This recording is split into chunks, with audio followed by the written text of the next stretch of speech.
Bienvenue dans Tribune et Podium, le podcast pour vivre les émotions du sport. Je suis Solène Rigoulet, journaliste podcasteuse, et chez moi, le sport est une histoire de famille puisque je grandis dans les tribunes de Gerland. Et aujourd'hui, ma passion, elle s'est tournée vers toute la grande famille du sport français. Pour partager cet amour du sport, je te laisse découvrir aujourd'hui une nouvelle histoire et je te souhaite une très bonne écoute. Toi, t'as quand même un peu d'appréhension, justement, vu que t'as perdu contre lui il y a 2 ans. T'es tendu, t'affrontes Zidane, Zidane de la boxe taille. Et puis en plus, tu te dis, t'as fait 12 points de suture. Donc là, si t'ouvres le crâne encore devant tout le monde, donc le combat commence. Techniquement, il commence à vouloir un petit peu s'amuser avec moi. Il arrive, il me baisse la garde, il me met un coup de coude, et là, je tombe.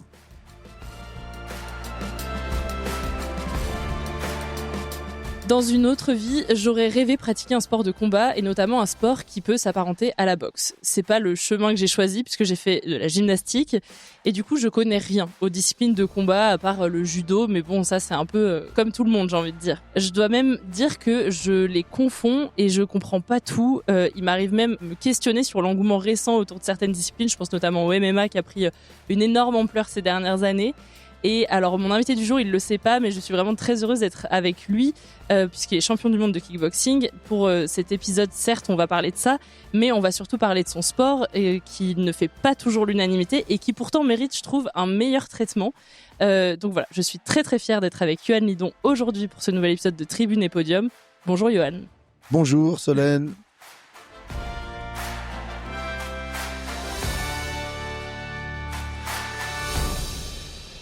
Pour commencer, j'aimerais que tu te présentes en une phrase, mais sans me parler de sport. Yohan Lidon, 42 ans, originaire de Saint-Priest. Et une phrase pour me parler de ton sport. Monte ta garde. C'est simple, efficace. Tu peux me raconter, petit, comment tu as commencé le sport et surtout par quoi est-ce que tu as débuté? Est-ce que tu as directement commencé par la boxe? Non, alors petit, faut savoir que j'étais hyper actif. J'étais très beau joueur, donc il fallait que je me déplace énormément. Comme la plupart des enfants en France, j'ai tapé dans le ballon. Ouais. Donc j'ai tapé dans le ballon, donc j'étais tout le temps en short et en crampons, même quand il faisait moins 10 l'hiver, on tapait des grands foot qui duraient des après-midi entières. Ensuite, à côté de ça, à l'école, en EPS, on faisait du water polo, la natation. Ah ouais, c'était des sports originaux pour l'école. Voilà, des crosses, du basket, enfin. Et en fait, chaque fois que je faisais du sport, tout de suite, j'étais parmi les meilleurs. Ouais. Et je me faisais remarquer par les profs parce que j'avais toujours des bonnes notes. Et tu te sentais bien? Ouais, moi, le sport, j'ai toujours kiffé cette complicité avec aussi bien ton équipe, si c'est un sport collectif, ton entraîneur, ou même un sport individuel, avec ton entraîneur et tout ce qu'il y a autour. J'ai toujours. Puis après, bien évidemment, la performance, le surpassement de soi, en fait, c'est plus ça, je pense. Et qu'est-ce qui t'amène du coup à la boxe? Qu'est-ce qui m'amène à la boxe? Déjà, les années 80, 90, Dragon Ball Z, Jean-Claude Van Damme, Bruce Lee. Donc voilà, on regardait beaucoup au Club Dorothée. Ah, mais comme quoi, ça inspire quand il y a des modèles. Nous, on n'avait pas les téléphones portables, on avait la télé. Et ce qu'on regardait à la télé, on s'inspirait. Aujourd'hui, dans les téléphones portables, tout ce qu'on va regarder, les gens vont s'inspirer de ça. C'est pour ça qu'aujourd'hui, il y a des sports comme le MMA qui devient très populaire. C'est grâce aux réseaux sociaux, aux acteurs de ce sport qui ont fait en sorte de faire connaître ce sport par des actions, du trash talk, comme ils disent. Et là, les gens, tous, ils sont sur leur téléphone, ils ont partagé. C'est comme ça que c'est devenu, ça a pris de l'ampleur. Moi, il y a eu cette partie-là. En plus, c'est cette partie, dans la famille, c'était quand même assez dur. J'avais un papa très, très, très autoritaire. Donc, si ça marchait pas droit, ça prenait vite la fessée. Et puis après, dehors aussi, dans le quartier, fallait se faire un petit peu respecter. Et comme j'étais fan un petit peu de tous ces dessins animés, j'avais horreur de l'injustice. Donc, je me mêlais toujours un petit peu de ce qui ne me regardait pas. Et du coup, quand un pote se faisait embêter, je me mêlais toujours. Donc, je me battais assez souvent. Tu te prenais des coups, mais maintenant, il s'agissait d'apprendre à en donner, quoi. C'est ça? Ouais, franchement, j'ai pas pris spécialement trop de coups. Mais ouais, tu fais des bagarres, tu te chiffonnes. Quand tu fais un peu de judo, un peu de lutte, tu sais pas vraiment te battre, en fait. Franchement, les gens qui disent que ça se bat, ils savent pas vraiment se battre. Quand on est petit, on Tu te souviens de ton premier entraînement de boxe? Tout de suite, un coup de foudre. Ah ouais, un coup de foudre. Quand tu rentres dans la salle, c'est l'ambiance. Tout le monde te regarde. Tu te croirais, tu sais, un peu à la Légion étrangère. Enfin, c'est vraiment tout le monde. T'as une atmosphère vraiment pas de souffrance, mais vraiment de surpassement de soi, quoi. Tu sens que c'est pas là pour rigoler. Puis, les entraînements où c'est très physique, tu vois, ça demande, en fait, toutes les aptitudes de ton corps. Parce que, la boxe thaïlandaise, ou même la boxe anglaise, hein, ou la boxe anglaise, tu tapes qu'avec les poings, tu te sers des jambes aussi. Parce que la puissance, c'est les appuis, les déplacements. Oui, pour mettre de la puissance dans les coups, il faut aussi être fort sur ses appuis. Donc, Exactement, voilà. Donc, en fait, c'est tout le corps. En fait, c'est bien, c'est que tu as bien les pieds sur terre. Quand tu fais de la boxe, tu es obligé d'avoir les pieds sur terre et d'avoir ta garde. Comme sur les précédents sports que tu avais fait, tout de suite, tu as eu un bon niveau et tu étais plutôt au-dessus du lot. Ouais, tout de suite, la mère boxe m'a choisi. C'est que tout de suite, je sais pas si c'est le fait d'avoir regardé Sangoku, Bruce Lee ou Van Damme, mais tout de suite, en fait, le fait d'avoir regardé toutes ces images, j'ai tout de suite un petit peu compris ce que le coach disait, quoi. Quand le coach disait montez votre garde, gauche, droite, jambe avant, coup de genou, tout de suite, j'ai assimilé bien les techniques, quoi. Tu t'es mis à rêver de devenir Jean-Claude Van Damme, genre? Non, non, non. Tout de suite, déjà au début, quand on rentre dans une salle de boxe, déjà, c'est qu'on se dit, je veux tenir déjà l'entraînement. Après, quand tu vois que tu tiens l'entraînement et qu'en fin de compte, autour de toi, il y a plein de gens, peut-être qui en font depuis plus longtemps que toi et qui galèrent plus que toi, tu te dis, ouais, peut-être que j'aimerais bien faire un combat pour voir que je suis capable. Parce que tu vas voir des gens qui ont un meilleur niveau que toi, c'est normal, ils pratiquent. Et eux, tu les vois, tout le monde est un petit peu à les regarder, le coach, il est plus derrière eux. Et là, tu te dis, wow, j'aimerais bien être comme eux. Après, dès que tu commences, t'es comme eux. Après, tu dis, j'aimerais bien faire un vrai combat. Après le vrai combat, après, ça monte. J'aimerais bien avoir un titre, être champion. Déjà champion de ma région. Après champion de ma région, je veux être champion de France. Puis après, ainsi de suite. Après, tu te dis, waouh, je vois ces gars à la télé, tout le monde les regarde. Tu regardes Rocky en plus. Puis après, voilà, c'est crescendo, quoi. Tu veux aller de plus en plus haut. C'était aussi toute cette génération. Exactement. Et comment tu te spécialises dans une discipline de la boxe? Parce que du coup, on a parlé de la boxe thaï, de la boxe anglaise, etc. Comment tu choisis sur quoi tu vas vraiment progresser? Je pense qu'à mon époque, tu choisissais pas trop dans le sens où, en fait, c'était pas trop des sports où ça courait les rues. Tu vois, autant la boxe anglaise, il y avait pas mal de clubs, mais pas non plus, t'avais pas comme le foot, 5 clubs par ville, quoi. Oui. Et le kickboxing, j'ai dû aller dans une autre ville voisine. Il n'y en avait pas à Saint-Priest. Et c'était du kickboxing, c'était pas de la boxe thaï. Mais du coup, là, tu as vraiment fait le choix de faire du kickboxing. Ouais, quand j'ai poussé la salle, parce que je t'ai dit, à côté de chez moi, aux alentours, il y avait que cette salle où j'entendais parler. Et c'est là que j'ai découvert le kickboxing. Après, par le kickboxing, je me suis intéressé à la boxe en général. Donc, à la boxe anglaise, parce que dans la salle, tu avais des photos de champions avec des ceintures. Et là, tu creuses un peu. Mike Tyson, tout ça. Donc, tu t'intéresses. Ah ouais, la boxe anglaise, c'est bien. Puis après, la boxe thaïlandaise, la boxe française, le full contact. Et après, tu t'intéresses à tout ça. Et puis, tu creuses. Et déjà, à l'époque, il y avait déjà du MMA aussi. Mais c'était pas connu chez nous. Mais il y avait déjà des combats où tout était permis. Ça t'a jamais fait peur, justement, de prendre des coups, d'être blessé ou... Non, parce que c'est vrai que petit, j'ai toujours été quelqu'un... j'abandonne jamais. J'ai toujours aimé les trucs justes. J'ai jamais aimé l'injustice. Donc, j'ai aimé les trucs justes. J'ai toujours été aussi un enfant rêveur. Après, voilà, quoi, ça te tombe dessus et tu te dis, j'ai envie d'aller plus loin et j'ai envie de réussir ça, quoi. Et justement, comment t'intègres le haut niveau? T'intègres, en fait, par le travail. Il y a que ça, en fait. C'est le travail. Parce que même si t'es talentueux, tu peux être talentueux, mais si on voit que t'es pas un bosseur, on va te dire, laisse tomber, quoi. C'est un feignant. Enfin, voilà. Peut-être au début. Il y a toujours du travail derrière le talent. Il y a que le travail. Il y a que le travail. C'est comme dans tout. C'est comme à l'école. C'est comme dans tout. Il y a toujours du travail, du sérieux, de la rigueur. Et en fait, non, le travail a fait que les gens qui ont vu autour de moi que j'allais à la boxe en vélo, il pleuvait, il neigeait, j'y allais quand même. Même le coach, des fois, je me rappelle une anecdote. C'était en hiver, il y avait, sans te mentir, au moins 20 cm de neige, un truc comme ça. Donc, comme le coach habitait à côté, lui, il avait pu aller à la salle et personne, il a vu le petit Johan arriver en vélo. Je me rappelle, j'avais même dû passer la voie de chemin de fer qui séparait Saint-Priest à Mions, passer mon vélo, traverser le chemin de fer et après continuer pour arriver jusqu'à la salle. Quand il m'a vu, là, il s'est dit, ouais, lui... il a envie. Ouais, non, c'est au-delà de l'envie, en fait. Après, carrément, même si l'entraîneur savait pas s'il allait m'accompagner encore et tout, mais il disait, lui, c'est sûr qu'il sera champion, quoi. Enfin, c'est qu'en fait, tu avais, je pense, tellement d'amour pour ce sport et d'envie de progresser, etc., que rien ne pouvait te barrer la route. C'était ça réuni, plus beaucoup d'injustice, une flamme en moi, une haine, en fait, qu'il fallait que j'extériorise, mais dans le bon, pas dans le négatif. Et donc, du coup, le haut niveau arrive finalement naturellement dans tout ça. Et puis, un titre de champion du monde, comment ça se passe et qu'est-ce que tu ressens? Parce que finalement, un premier titre, on peut jamais enlever l'émotion d'une première fois. Non, c'est sûr.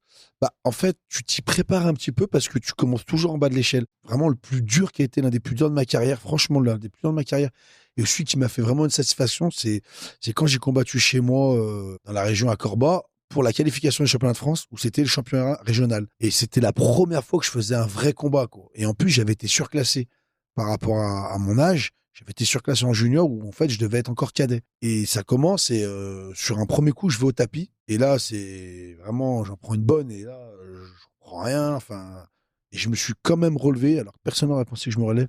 Je me suis relevé et après, j'ai vraiment outrageusement dominé mon adversaire et j'ai gagné. Et les gens autour de moi, qui avaient déjà des années d'expérience de la boxe, ils m'ont dit, franchement, pour ton premier combat, tu reviens de l'enfer et tu te relèves et tu gagnes comme ça. Parce que tout le monde a cru que t'étais KO et en fait. Exactement. Et là, ils ont dit, ah ouais, franchement, ouais, toi, c'est sûr que.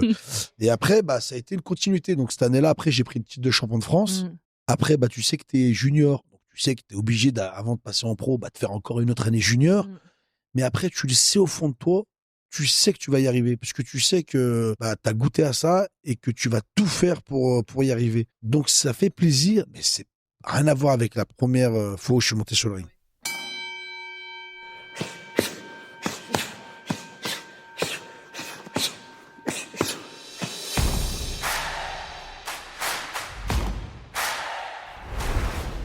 Alors déjà, la date fatidique où je remporte le titre, WBC, c'était le 28 Donc, novembre. boxe taille.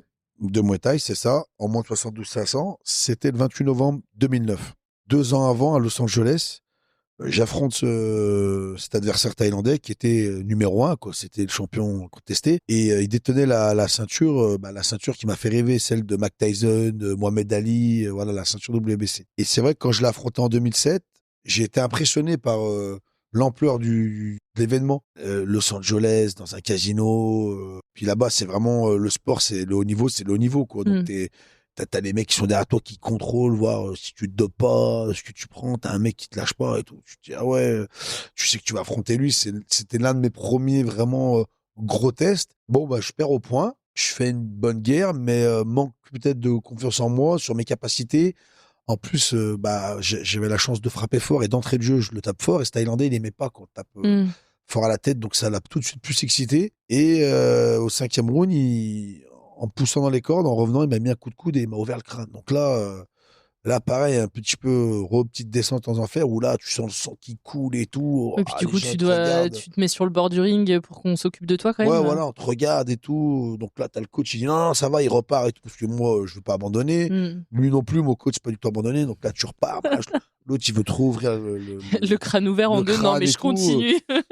Et là, tu te dis, ouais, déception. Tu te dis, ah ouais, là, c'est chaud, mais tu désespères pas parce que tu dis, plus tard, tu l'auras, quoi. Tôt ou tard, un jour, j'aurai ma revanche. Et en plus de ça, c'était quand même assez dur au niveau du poids, une catégorie que je découvrais parce que avant, je boxais tout le temps à 75 kilos. Et en 2007, à peu près, un jour, avec mon entraîneur, fait, écoute, Johan, à 75, 76, 80 kilos, je pouvais combattre dans 2 catégories de poids déjà. Il me disait, faudrait que tu arrives à maigrir un peu et que tu ailles taper des mecs dans les catégories où il y a le plus de monde et où c'est le plus visible. Ça serait l'idéal 70, 72, 5 maximum. C'est quoi l'intérêt? Il y a plus de monde, peut-être plus de stars, donc plus de visibilité, donc plus d'argent. À l'époque, j'avais pas de préparateur physique, c'était assez compliqué, donc j'ai fait un petit peu, pas le système D, mais le système B plutôt, basique.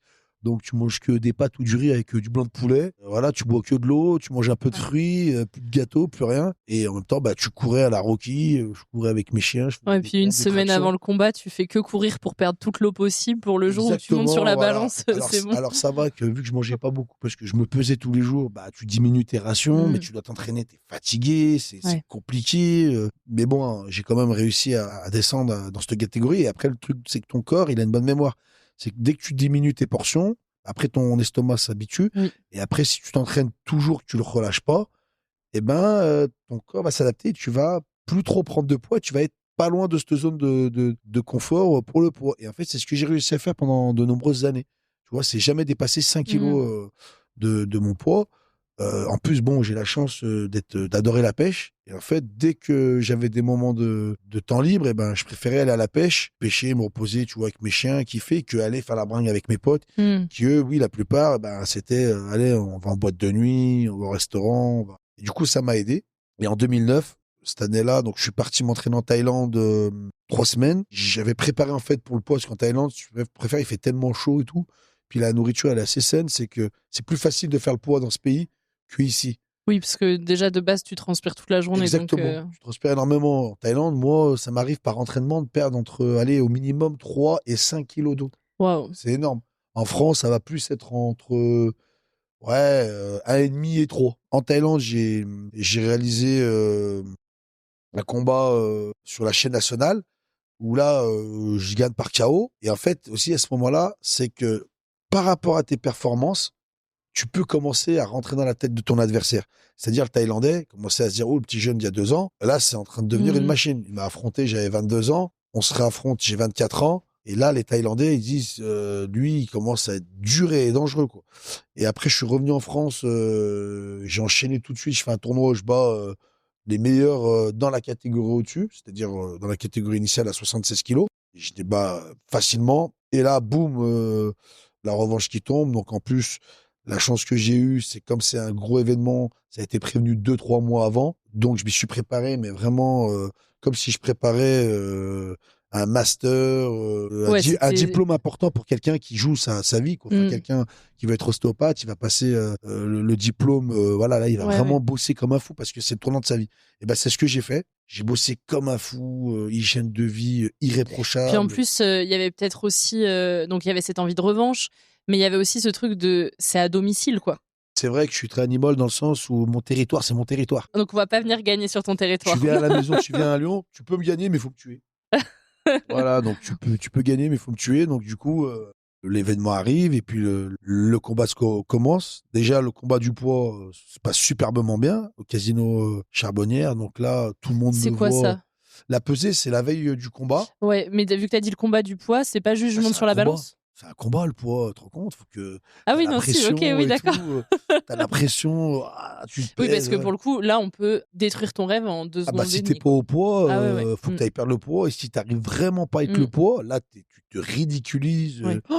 Mais là, il y a du monde autour ou il y a juste les juges? Mais non, t'as tout le monde. Ah ouais. T'as les médias, donc t'as la télé, t'as les journalistes, t'as tout le monde de la boxe se tourne vers cet événement parce qu'il y avait un Américain, Bob Sapp, très connu à l'époque, qui faisait 170 kilos, qui combattait au K1 au Japon. Donc même le Japon, tout le monde est sur cet événement-là. Okay.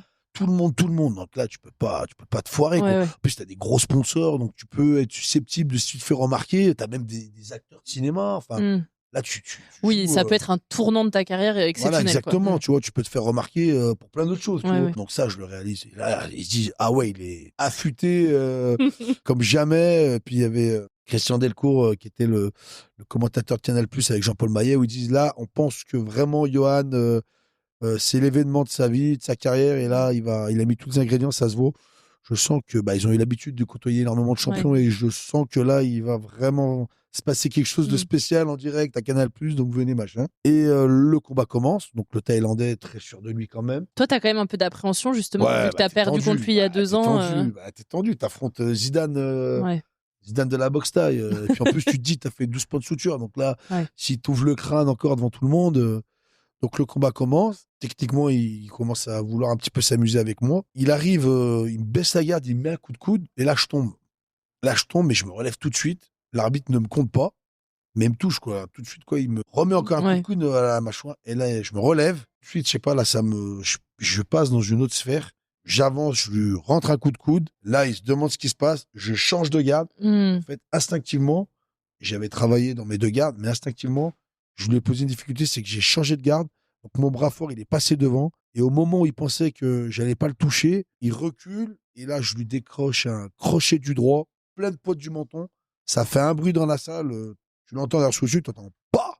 Et là, il s'écroule par terre. Je le suis en plus avec un coup de pied. Mais heureusement, au moment où il tombe, il a son bras là, parce que autrement, je lui arrache la tête.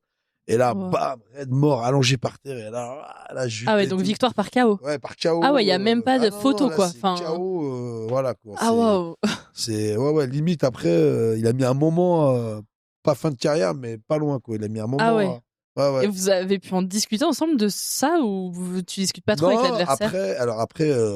après, on se prend dans les bras. Félicitations, machin et tout. Parce que t'as dû le prendre de court, en fait. Lui, il a dû se dire, j'arrive, je suis le meilleur, nanana. C'est Et en ça. fait, C'est marrant, c'est que des années après, on s'est recroisés. Et là, il dit, ah ouais, Johan, it's very king, tu vois, il est très, très, très dur. Puis après, j'ai battu énormément de grands champions thaïlandais. Et c'est pour ça qu'après, ma cote de popularité a monté. C'est là où j'ai commencé à me faire très respecter dans le monde de la boxe et beaucoup en Asie, quoi. Sur ce combat-là, donc victoire par KO, donc exceptionnel. Enfin, tu peux pas rêver mieux. En vrai, c'est plus que ce que tu avais pu imaginer. Qu'est-ce que tu ressens quand l'arbitre il te lève le bras? Le travail accompli. Ouais. Tu vois, rien de plus. Tu vois, du plaisir et tout, les gens contents. T'as eu 20 sur 20, bravo. Ouais, mais franchement, on va dire au niveau émotion et combat personnel, ça a été celle-là ma première victoire. Ouais. C'est de me relever, de me battre et de gagner. Ça a été celle-là ma première victoire. Après, oui, bien sûr, dans le plaisir, le bonheur, et puis là, c'était très populaire. C'était passé en direct à Canal+. Il y avait encore mes grands-parents qui étaient de ce monde. Il y avait tout le monde. En fait, le plus gros plaisir, ça a été cette ceinture parce que je me suis dit, j'ai réussi à réunir les gens et ça m'a fait revivre France 98. Ah Et ouais. tout le monde était heureux, tout le monde se sautait dessus. Enfin, c'était vraiment une ambiance incroyable. Ouais. Et c'est pour ça que c'est ma plus belle victoire et celle qui restera le plus marquée, même s'il y en a eu d'autres belles qui m'ont fait grandir. Mais celle-là, voilà, c'est vraiment. Ouais, c'est aussi peut-être dans ton ADN de supporter. Tu vois, on parlait de l'OL très brièvement tout à l'heure. C'est cette force qu'a le sport de réunir les foules et des gens, enfin même de réunir les inconnus, quoi. C'est ça. Et donc toi, t'as réussi à le faire avec ta ceinture, quoi. C'est ça. Et en plus, en 2009, c'était au Palais des Sports de Gerland. L'OL, il joue encore à Gerland. Et il y avait des footballeurs qui étaient présents dans la salle. Donc, en fait, ça a été la reconnaissance. Même si en 2009, la boxe-taille, c'était pas encore trop médiatique pour le grand public. Mais ça passait quand même en direct à la télé sur Canal+. C'était au Palais des Sports de Gerland. Donc, tous les Lyonnais étaient au courant. Ouais. Mais ouais, là, voilà, une satisfaction de j'ai réussi mon travail et j'ai même pas fait le.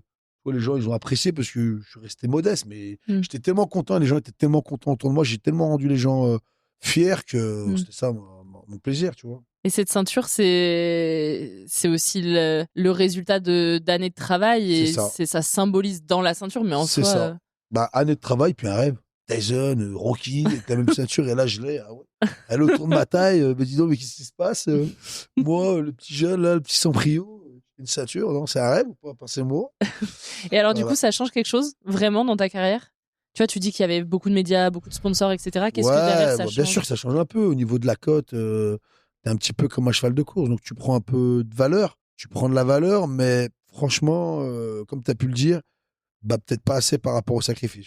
Et c'est quoi les opportunités qui s'offrent à toi après ça? On propose des combats vraiment dans des des très grosses organisations avec plus d'argent, mais c'est pas non plus, c'est pas comme le MMA maintenant, quoi. Tu vois, c'est pas non plus. C'est des matchs de gala un peu. C'est même pas des matchs de gala parce que c'est comme le MMA. Le MMA, c'est une société de spectacle, c'est événementiel.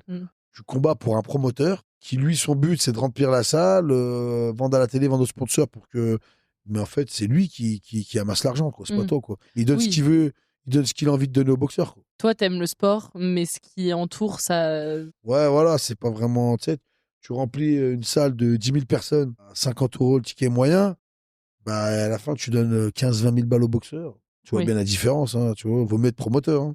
Oui, parce que finalement, c'est quand même toi qui te fais casser la gueule, quoi. C'est toi qui fais le spectacle, quoi. Enfin, ouais, c'est clair. Comment tu fais pour te remettre de cette victoire, en fait? Parce que derrière, il faut trouver des nouveaux objectifs. Il faut, pour retourner au combat, il faut quand même trouver des objectifs. Ouais. Alors, t'as pas tort dans ce que tu dis. Tu te sens un petit peu imprenable. Et surtout, c'est là où qu'après, les gens autour se disent, ah ouais, c'est lui que je veux maintenant. Donc après, tu deviens l'homme à abattre. Et là, la concurrence monte encore d'un niveau.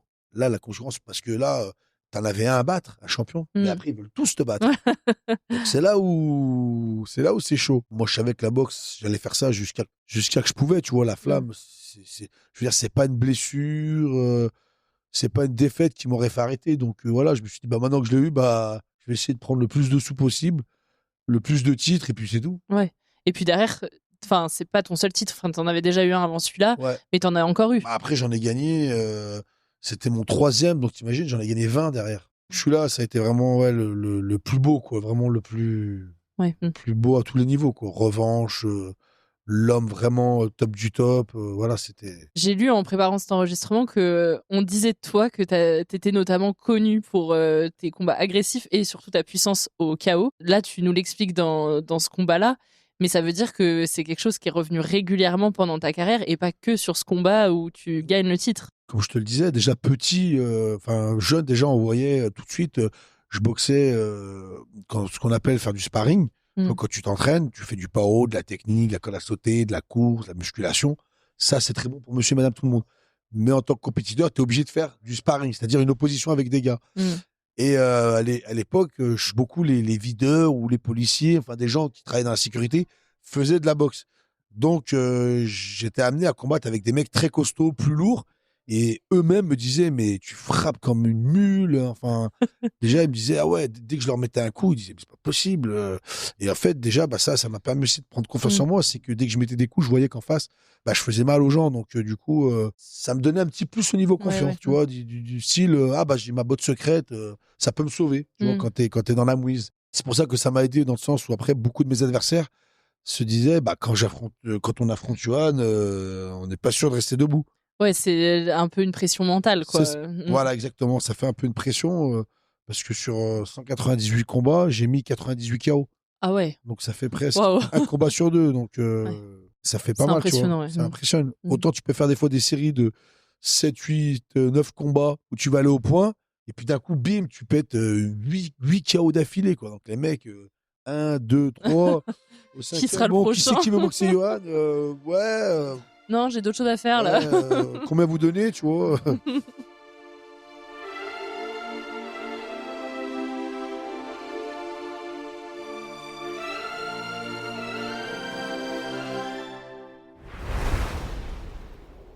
Il y a eu pas mal de colère quand même. J'ai eu pas mal de vols. Ouais, 2010 ou 2011 à Tours. Où là, il y a un tournoi où ils mettent les meilleurs Français avec quelques internationaux.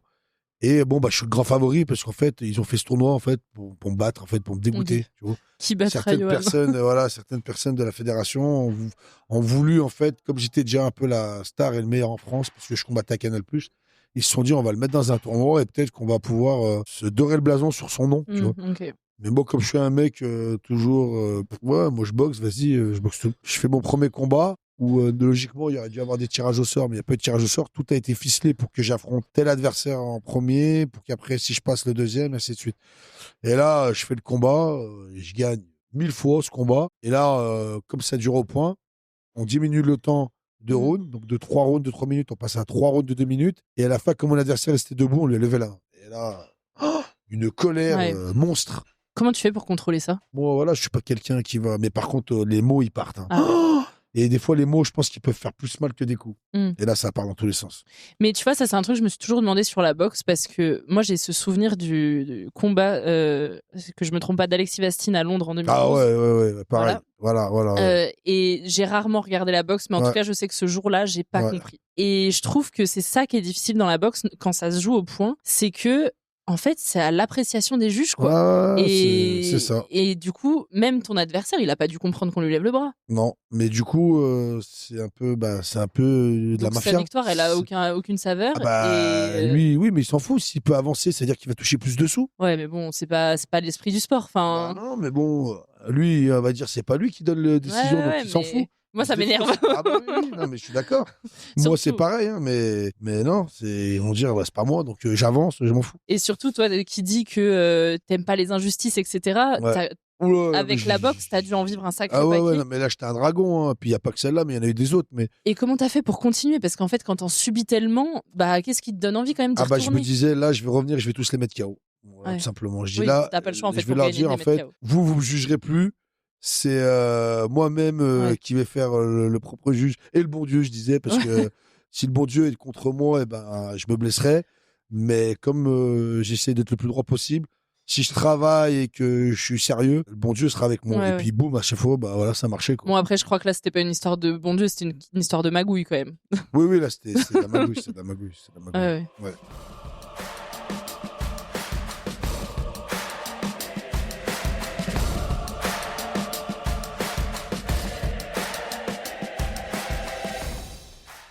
Dans ton sport, Ouais. toi aujourd'hui, là tu nous as parlé de tes titres, etc. T'en es où? Parce que tu boxes encore, mais c'est quoi tes rêves aujourd'hui en boxe? Non, en boxe maintenant, mes rêves, il y a plus de rêves. Si, il y a toujours des rêves. C'est bien de rêver, il faut rêver, la vie est un rêve. Après, pour une carrière sportive, moi, personnellement, ça y est, Ouais. j'ai fait tout ce que j'ai à faire, voilà. Je me dis oui, faire 200 combats, il m'en manque deux. Faire encore 2 KO pour faire 200 combats sans KO. Voilà, oui, à la limite. Mais après, peut-être un rêve, ça serait qu'un jour, j'arrive à accompagner un jeune qui devienne encore plus fort que moi. Hmm. Voilà, ça peut être un rêve. Ou Bah, mes enfants. c'est ce que tu commences à faire. Tu coaches Ouais, aujourd'hui. je commence à coacher. Ou mes enfants. Voilà, ça serait un rêve dans le sport, tu vois. En tout cas, la boxe toujours dans ta vie, quoi. Ah bah ouais, ouais. Oui, oui, de toute façon, la boxe, c'est sûr, de toute façon que je vais dire, elle m'a choisi, je l'ai choisi, mais en même temps, je suis condamné. Tu vois, c'est ce que je sais faire de mieux. Et puis aujourd'hui, toutes ces années où j'ai pu acquérir beaucoup d'expérience, de voyages à travers le monde, de culture, tout ça, bah c'est quand même bien de le transmettre aux gens autour de moi. Ce qui fait la beauté de la vie aussi, tu Ouais. vois. Comme lire des livres, s'inspirer de choses réelles. On parle souvent des valeurs des sports de combat, même si, tu vois, je le disais, je trouve que la boxe, et notamment maintenant avec l'engouement autour du MMA, peut avoir un peu un public pour et un public contre, Ouais. même si, bon, on leur demande pas tant leur avis. Euh, mais je trouve que dans le sport de combat, il y a vraiment ce truc de valeurs, de respect mutuel, etc. Toi, c'est quoi ces valeurs que la boxe t'a apporté Bah, les valeurs de la boxe qu'elle m'a apporté déjà, c'est l'humilité, parce que tu peux gagner, mais tu peux perdre, donc ça te remet à ta place. Ça, déjà, c'est la meilleure chose qui peut y avoir, c'est être humble, tu Mm. vois. C'est l'humilité, ça, c'est le mieux. Garder les pieds sur terre. Après, bah, bien évidemment, la discipline, tu vois, le travail. Tu es Mm. obligé de travailler, de surpasser, surpassement. Et puis la beauté.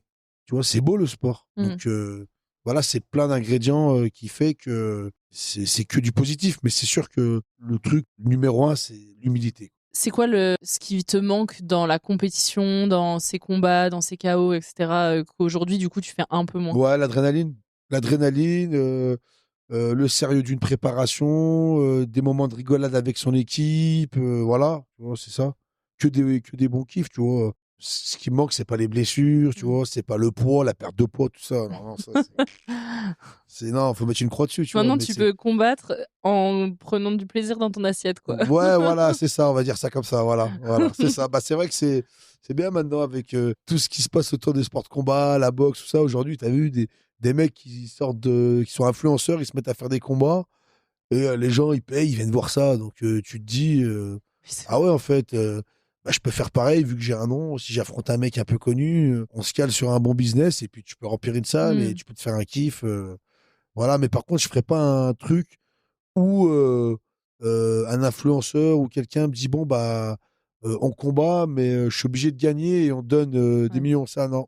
Oui, Ça, toi, non. si tu combats, c'est pour Non, non, non. combattre, c'est pas juste pour Non, non, faire plaisir à quelqu'un, quoi. ça c'est clair, c'est non, non, non, il n'y aura pas Mm. de la boxe, tu peux pas la trahir, c'est une fierté, je la respecte, donc non, on boxe, quoi. Ouais, Que le ouais. meilleur gagne. T'as des regrets dans ta carrière? Peut-être des fois, par moment, peut-être un manque de sérieux, parce que j'ai une autre passion qui est la pêche, donc des fois, peut-être, à des moments où c'était très important d'être sérieux dans le travail. Alors, c'est pas sérieux d'aller à la pêche, mais le fait que tu ailles à la pêche, t'es pas à l'entraînement. Et puis Mm. à la pêche, quand t'es avec des copains, tu vas te manger un petit barbecue, donc tu vas faire un petit peu des écarts. Peut-être ça, tu vois, peut-être le fait que des fois, peut-être ça, mais après, je me dis, ça fait peut-être partie aussi de la vie, parce qu'il faut relâcher, peut-être tout le temps, Mm. tout le temps être à fond. Tu peux faire peut-être un gros burn-out, tu vois. Oui, c'est ça. C'est ce qui Voilà, te fait tenir mentalement, quand même. voilà, je pense, ouais, c'est sûr, c'est Mm. sûr. On arrive aux deux dernières questions du podcast. Si tu pouvais changer de vie avec une autre personne, un autre athlète, quel qu'il soit, ce serait qui et pourquoi? Franchement, honnêtement, aucun. Non, tu vois, je suis admiratif de beaucoup de sportifs, leur vie et tout, c'est beau, mais j'ai ma vie et je suis content et non. Bah, très bien. Voilà. Et du coup, dernière question. À quel athlète est-ce que tu aimerais passer le relais pour faire le même exercice que toi ici dans Tribune et Podium? Ah, un ami qui est une très belle personne et qui est un ancien joueur de foot professionnel et qui aujourd'hui fait une belle reconversion. J'aimerais passer le relais à Karl Medjani. Très bien. Eh ben, écoute, je l'attends à ce micro. Voilà, Avec grand plaisir. voilà. Merci beaucoup pour ton témoignage. J'espère que tu vas continuer de t'épanouir dans la boxe et notamment dans le coaching et dans l'entraînement, enfin maintenant du côté un peu plus entraîneur. Et puis peut-être que je viendrai te voir quelque part boxer ou en tout cas même peut-être m'entraîner. Avec grand plaisir, t'es la bienvenue. Quand tu veux, tu peux venir. Et puis, j'aimerais beaucoup. Je te tiendrai au jus, je te donnerai les informations. Ouais, avec grand plaisir. Avec grand plaisir. Merci beaucoup pour tout ça. Ça me permet d'en apprendre plus sur ce sport qui a beaucoup d'a priori dans l'esprit des gens. Donc, merci beaucoup. Merci Solène.